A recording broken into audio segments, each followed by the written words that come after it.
How's it going, everybody? My name is LuckyBunz. In today's video, we're going to be breaking down all of the events for the month of February in Pokémon GO. With that being said, let's jump straight into it.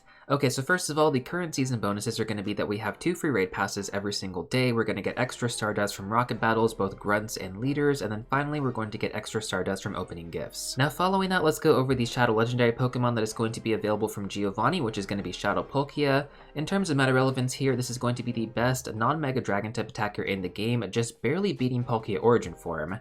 And then when it comes down to PvP, it's also ranked within the top 10 right now for the Open Master League. So assuming that you don't have an Origin version of Palkia, this definitely could be a consideration for you, but if you already have other options out there like Shadow Salamence, Garchomp, Dragonite, well then maybe it's not going to be as worthy. And personally speaking, that's definitely how I view it. I'm going to be stacking my Super Rocket Raider for the foreseeable future, and if you guys want to actually know how to do that, you can check out this video on screen right now. Now we're also going to have a Shadow Legendary Pokemon available over the weekend in raid battles, and that is going to be Shadow Regirock replacing Shadow Registeel. Now like I just mentioned, these are only going to be available on the weekend and they're going to be in person only, so I would strongly recommend checking out your local campfire or Discord for any local meetups.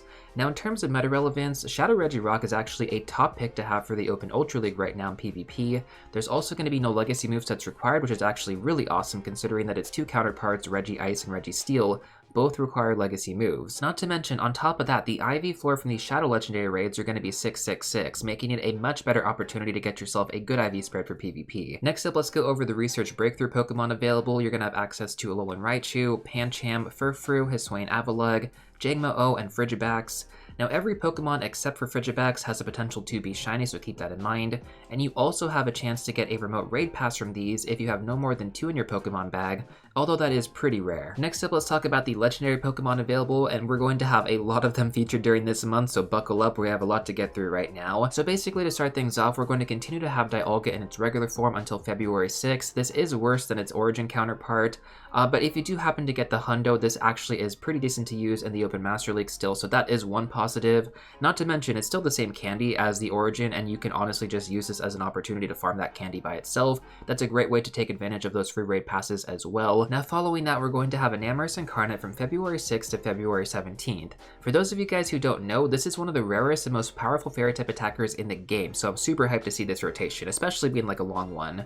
Now if I'm not mistaken, the last time that we did have this, it was in the Elite Raid format, which is honestly a horrible format. It's like specific raid hours, and not to mention, it was also featured on Valentine's Day, which is like a super busy day for many people out there. So unless you and your partner both really wanted this Pokemon, it just wasn't going to happen during that day. But thankfully, it's going to be back in rotation for quite some time, so you guys will have plenty of time to grab yourself one. Now in terms of meta relevance, this does rank slightly below Shadow Gardevoir, but honestly I would say that they're more or less on the same power level, so definitely a great option here. Not to mention, if you actually lucky trade this and then you power it up, it's going to cost half the Stardust, and you're going to have one of the best fairy type attackers in the game. It honestly doesn't get better than that, trust me. An Amorous Incarnate also doesn't require any legacy movesets, which is honestly fantastic because I feel like most top Pokemon in this game now require some sort of like elite TM, right? So this is a great addition honestly for either new players or even just veteran players. For reference here guys, a level 30 Enamorus is as powerful as a level 40 Sylveon or even Primarina, so it's a great Pokemon to have even if you don't power it up all the way. Anyways, so enough selling Enamorus Incarnate, let's take a look at our next Pokemon, which is going to be Xerneas from February 17th to February 24th. This ranks below Enamorus Incarnate as a fairy type attacker and also requires the legacy fast move Geomancy. Now with that being said, Xerneas isn't going to have access to this moveset during this rotation, so it doesn't really make that much sense to really go hard on this Pokemon, especially with Enamorus Incarnate just being better objectively as a raid attacker. That being said though, Xerneas does actually have some play in the Open Master League, so if you wanted to hunt down that Hundo, that could be worth raiding for. Otherwise, I'd probably just skip this. Now during the same time period, we're also going to have its counterpart Yveltal, which is going to be available in raids, and similarly, Yveltal will also need its legacy moveset Oblivion Wing in order for it to be meta relevant as a flying type attacker. But unfortunately, during this rotation, it won't have it, and you know, using Hurricane as an alternative is not really a good recommendation because it is significantly worse, guys. Like, we're talking massively worse than Oblivion Wing. So, I mean, if you want to focus on this to get that potential Hundo, it could be worth it. I mean, you can always Elite TM it, that's definitely an option. I think Yveltal is definitely one of the top Pokemon I would Elite TM in this game right now because Not only is it going to be a really good flying type attacker, it's also the third best Pokemon to have right now in the Open Master League, so it is definitely a good Pokemon to focus on despite not having access to the moveset during this rotation. Now basically the other flying type options you have that are going to be better than Yveltal are going to be Rayquaza with Dragon Ascent, Shadow Moltres with Sky Attack, and then Shadow Star Raptor with Gust. But the one thing that they all lack is the meta relevance in the Open Master League, so dual functionality for Yveltal is fantastic in my opinion. Definitely one of my top recommendations overall for Pokemon to power up and invest into. Next up, let's talk about the Mega Raids. So shiny forms will be available for each of these Pokemon moving forward, so keep that in mind. So first of all, we're going to have Mega Medicham available until February 6th. Basically, if you happen to miss out on like any of the other fighting type megas in January, I would strongly recommend grabbing this because it has a dual typing of fighting and psychic. Now when it comes down to Mega Medicham, this isn't going to be a consideration as a raid attacker, but its regular non-mega form is actually really good to have in the Open Great League. It's a super extra large Pokemon build that powers up to about level 50 depending on the right IV spread. I personally have one that's powered up to around this point, and honestly I use it a ton in the Open Great League. It's not as good as it once was, but in my opinion it's still a great Pokemon to have, so if you're going to build one, I would strongly recommend investing into the Great League spread and then also using that as your Mega Evolution. The reason that I'm saying this right now is because I know that there are some players out there who try to get hundos of everything, and in this case you don't typically want to get the hundo. Now following that, from February 6th to February 17th, we're going to have the king of rock and dark types returning once again. Every year I always get comments about somebody saying that they missed this rotation. Well, here is your chance to finally get the Mega Energy for this amazing Pokemon and upgrade your raid teams. Now with that being said, if you want to run Mega Tyranitar as a top rock type attacker, you need to have the Legacy Fast move Smackdown. But if you want to run this as a dark type attacker, you want to stick with Bite plus Brutal Swing. Now keep in mind that Brutal Swing isn't going to be a legacy moveset, and somebody should probably tell Mystic 7 that so he doesn't Elite TM another one of these. Jokes aside though, this is definitely a rotation you do not want to miss. Do as many of these as possible. Now following that, we're going to have Mega Garchomp available from February 17th to March 4th. This is the second best Mega for both Ground and Dragon types, so if you don't have Primal Groudon or Mega Rayquaza, you definitely want to secure this bad boy. When it comes to using it as a ground type, you ideally want to have the legacy move Earth Power, but to be completely honest with you guys, it's not a drastic difference between Earthquakes, so I wouldn't really recommend giving it the Elite TM. You can definitely save that for another Pokemon. Now as far as using it as a Dragon type attacker, there are going to be no legacy move sets, so just go with Dragon Tail plus Outrage and you should be solid. Now finally, to end off the Mega section, let me cover some general information for any new or returning players watching this. So first of all, you only need to Mega Evolve these Pokemon once before getting access to their cooldown period moving forward. Basically after that, you can just walk them as your buddy to earn more energy. That way it's completely free, and this typically requires about 1 to 2 raids on average for that initial energy. Now on top of that, you're also going to get more extra large candy when your Pokemon gets to Mega level 3, which is unlocked after 30 days of Mega Evolution. Additionally, you're also going to get guaranteed charge TMs with completing these raid battles, so it's totally a win-win. Now following that, let's go over the raid hours, which will be taking place every Wednesday from 6 to 7 p.m. local time. Now typically, whichever legendary Pokemon is in rotation is going to be the one featured during that respective Wednesday. So for example, on February 5th, we're going to have Dialga, on the 12th, we're going to have Enamorus, and then finally on the 19th, we're going to have Xerneas and Yveltal. Now for those of you who are a little bit unfamiliar with how raid hours work, most gyms are going to have that featured Pokemon appearing, and the raids are going to reset after about 25 minutes as well, which means you can actually hit the same gyms again at the half-hour mark, which is pretty convenient if you only have a few gyms around you. So I would strongly recommend checking Campfire for any local meetups before the event to really take advantage of these. Now leading up to the Unova tour, we're also going to have special raids available with their signature movesets. Now there is a lot to cover right now in terms of meta-relevant Pokemon, and to be honest, these videos already tend to run pretty long, so I'm just going to make a separate video as we get closer to this event, and I'm going to cover everything in way more detail. But for right now, let's go over which Pokemon are going to be available, and man, does it look super good. So first of all, on the 24th of February, we're going to have Genesect with all the drives available and the special move Techno Blast.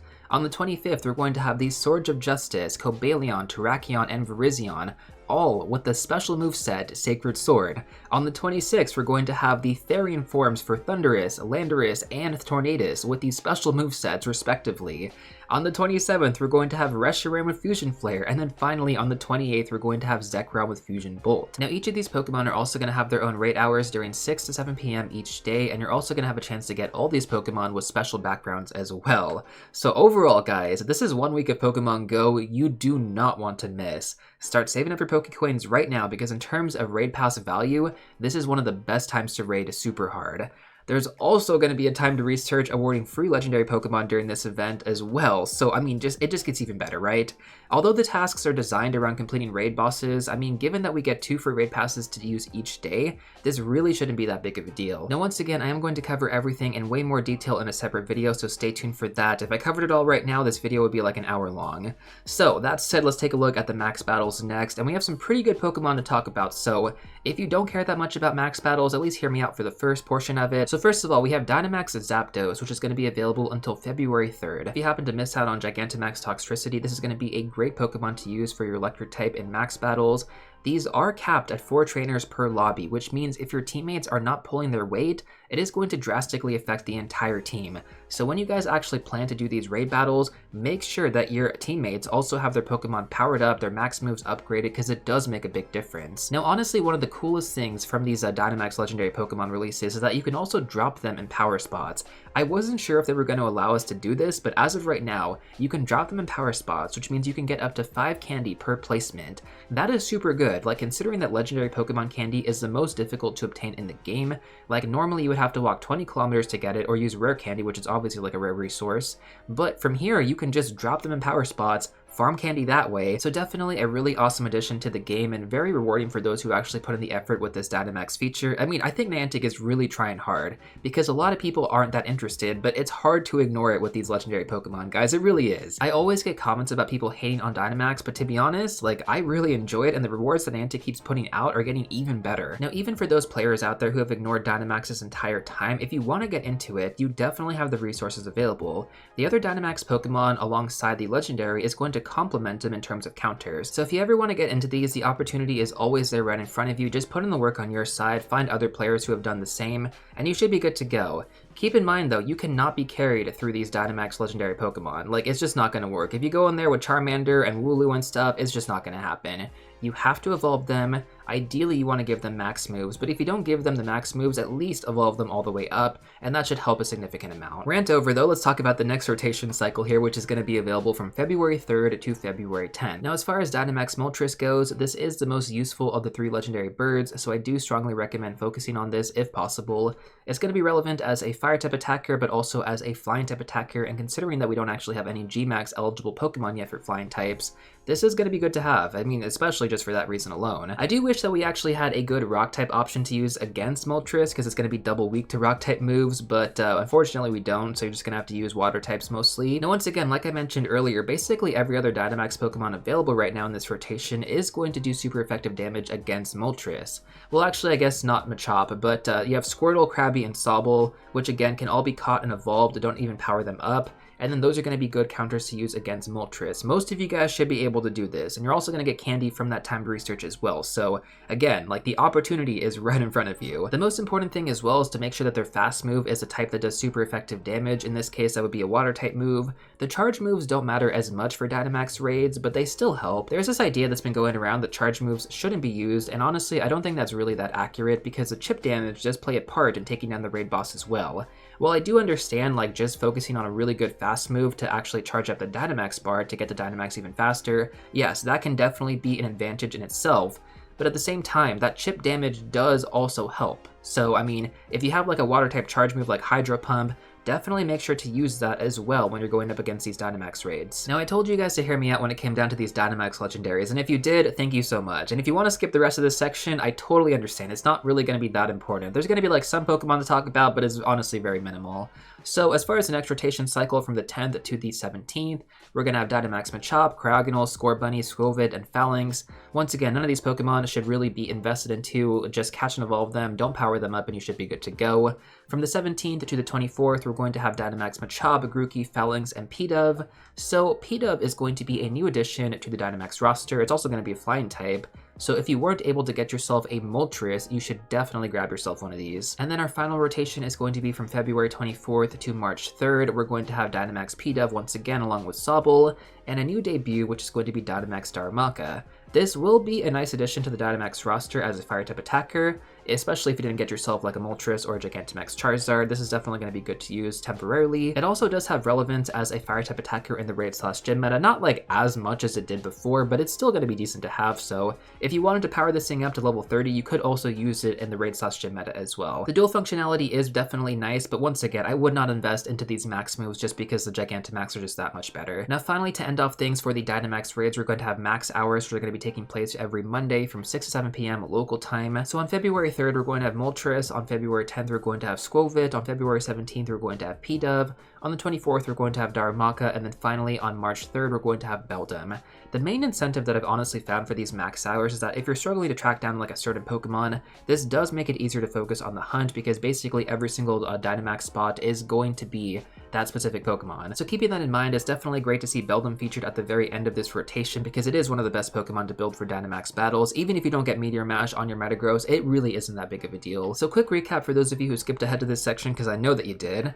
Focus on Dynamax, Zapdos, and Moltres if you can because you can actually drop these Pokemon in power spots to earn more candy on them. Otherwise, don't worry about anything else except for Beldum at the very end. Now let's talk about the upcoming events for the month of February. First off, let's start off with the Lunar New Year, which is going to continue from January 29th to February 2nd. So during this event, guys, you're going to have an increased chance to get lucky friends and lucky Pokemon from regular trades, along with an increased chance of encountering shiny Ekans in the wild. Now for those of you unfamiliar with the Chinese New Year, that's because this year is going to be the year of the snake, hence the shiny Ekans.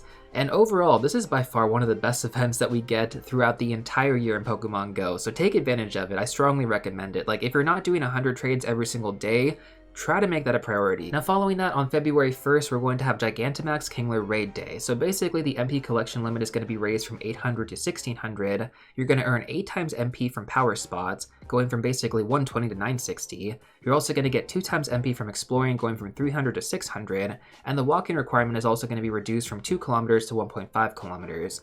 So, I mean, go out there, do your free raids if you can for Gigantamax Kingler. This one shouldn't be as difficult, to be honest. These are going to be Gigantamax raids, so you can have up to about 40 trainers. Typically, it's recommended to have anywhere from like 10 to 15, all with good counters. So if you don't have good counters, maybe like 20 would be recommended, which I know seems like a lot, but if everyone does their part, guys, these can go pretty smoothly. Now, as far as the water types go for Gigantamax, the only other one that we have in game right now is going to be Gigantamax Blastoise. So if you happen to miss that, which at the time, that was incredibly difficult to do, like even 40 trainers was cutting that really close.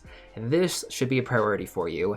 Every single time, guys, that we have Gigantamax raids, you should definitely make an effort for it because Gigantamax is so much better to have than Dynamax in game. And trust me, when it comes down to doing these like legendary Dynamax raids too, having these Gmax forms is going to be super clutch. So moving forward, I am definitely going to start putting more emphasis on these Gigantamax raid days. I think they're really important. I think a lot of people are totally sleeping on them. Next up, we're going to have the small yet strong event from February 5th to February 8th. The special bonus is going to be 2 times catch experience, and we're also going to get the debut of Shiny Nimble, which can actually be caught in the wild, which is pretty surprising, considering that most of the recent new Pokemon that have been featured have been raid or even egg-locked. As far as the event-themed Pokemon, they're going to be focused on Flabébé and Burmy. It's not really like a meta-relevant event to really focus on, but it should be a fun one for people who collect Pokemon variants. On February 9th, we're going to have the Calm Day, which has not been announced yet, so any predictions, I would love to hear them in the comment section down below. From February 11th to February 15th, we're going to have the Beloved Buddies event. This is basically the official Valentine's Day event, more or less, so expect a ton of pink and red Pokemon featured. Also, I'm pretty sure the special Heart Spinda will also be available, and based on the name, it does indicate that there might be like a bonus focused on buddy Pokemon, so if you're like me who is just terrible at that, this event might be good for you. On February 15th, we're going to have a raid day which has not been announced yet, and considering that we already have so many awesome Pokemon featured in the legendary raid pool this month, I really have no idea what this could be. From February 18th to February 20th, we're going to have the Scatter to the Winds event, a pretty short event by the looks of it. Honestly, I have no idea what this could be. Maybe like a flying type event of some sort. Predictions down below, guys. Let me know what you think. And then we have the the Road to Unova from February 24th to March 1st. So we talked about this briefly earlier. This is going to be one of the best events of the year by far. So do yourself a favor, start stockpiling those raid passes now, because you do not want to miss this week of amazing raids. The amount of legendary Pokemon coming back with their legacy movesets is insane, and I could not think of a better time to raid these Pokemon. And then finally, we're going to have the Unova Global, one of the biggest events of the year, the first massive event of the year of 3, right? We have Go Fest, we have the Go Wild Area event now at the end of the year. So yeah, Go Tour, first event, first big event, and whether you're attending this guys in person or just playing the global one. I'm going to be uploading plenty of tips and tricks videos to help you guys get prepared. If there's anything you want me to cover, let me know in the comment section as well. I'm going to do my best to cover everything anyways, but there is usually some stuff that, people recommend that I tend to go over as well. Now, finally, to end off the video, let's go over the spotlight hours, which are going to be taking place every Tuesday from 6 to 7 p.m. local time. Shiny forms are going to be available for each of the featured Pokemon, so keep that in mind as we're going through these. So first of all, on February 4th, we're going to have Carvana with the special bonus being 2x Evolve experience. When evolved to Sharpedo, this will benefit from a future Mega Evolution, but basically outside of that, there isn't any use for this Pokemon. Even as like a Mega Evolution, it's not going to be that good. It's like the definition of a glass cannon, guys. Super good attack, but it gets knocked out almost instantly. So if you just want to take advantage of that special bonus, I honestly would not blame you. I'd gather about 70 evolutions in a search tag per Lucky Egg. Now on February 11th, we're going to have the featured Pokemon being Love Disc, with the special bonus being 2x Catch Stardust. It's no surprise that this Pokemon is going to be the featured one leading up to Valentine's Day. Definitely makes sense. That said though, there isn't a good reason to focus on this one. Since Love Disc isn't good for raids or for PvP, I mean, there's nothing here, guys. Even with the special bonus being 2x Catch Stardust, I would just conserve your resources like your Pokeballs and stuff. Save them for the upcoming events because we're going to have a lot more to focus on. Speaking of which, the next Spotlight Hour is exactly what I'm talking about. So on February 18th, we're going to have the featured Pokemon being Inkay, with the special bonus being 2x Catch experience. Now when evolving Inkay into Malamar, it actually has a special evolution requirement. All you have to do is flip your phone upside down. That's pretty much it. This is a nod to the main series games for those wondering, that's why it works this way. Now unlike the past two Spotlight Hours though, like I just mentioned, this one does have amazing meta relevance as Malamar in both the Great League and the Ultra League metas for PvP. Like we're talking ranked within the top 25 for both of those metas. It is absolutely worth doing this Spotlight Hour to grab yourself some good IV spreads. In terms of the special bonus though, it is nice, but nothing too crazy compared to other methods in game, so I wouldn't really recommend using Lucky Eggs during this Spotlight Hour, but if you have time to grind, I mean, take advantage of those excellent throws. You're still going to get 2,000 experience per, even without a Lucky Egg. Now finally, for our last Spotlight Hour, we're going to have the Gen 5 starters, Snivy, Oshawott, and Tepig, with the special bonus being 2x Catch Candy on February 25th. Now during the Unova tour, I am almost 100% positive you're going to be able to evolve them to get their legacy movesets, Frenzy Plant, Hydro Cannon, and Blast Burn respectively. We're probably also going to have them featured during the Unova tour, but I mean, doesn't hurt to get yourself prepared, right? Getting good IV spreads ahead of time definitely helps. Now in terms of which ones you actually want to focus on, a Snivy when evolved into Superior is going to be relevant in the Great League and the Ultra League for PvP. Oshawott when evolved into Samurott is going to be relevant in the Great League, and then finally Tepig when evolved into Emboar isn't going to be meta relevant, unless you actually happen to acquire the Shadow variant during the Team Rocket Takeover event a few weeks ago. That's actually one of the best fire types to use in game right now for the raid/gym meta, but only if you remove Frustration. The same can also be said for Shadow Snivy and Shadow Oshawott. If you remove Frustration, you should be good to go for the Unova tour. If you didn't, I mean, I guess you can't really worry about it too much. It's too late for that now. So basically, in conclusion, February is absolutely stacked with so much good content. I can't even wrap my head around everything. It's just so much to focus on. So take breaks where you need to during this month, prepare yourself mentally and physically for the upcoming Unova tour at the end of the month. I know a lot of people are trying to clean up their Pokemon storage right now, and so if you haven't checked out my full storage management guide, I would seriously recommend watching that. As always though, with all the upcoming content that we have available, if there's anything you're looking forward to specifically, let me know in the comment section down below. And if you still want to check out some more content, I'm going to recommend these two videos right here. But before you go, don't forget to smash that like button, subscribe, and I'll see you all real soon in the next one.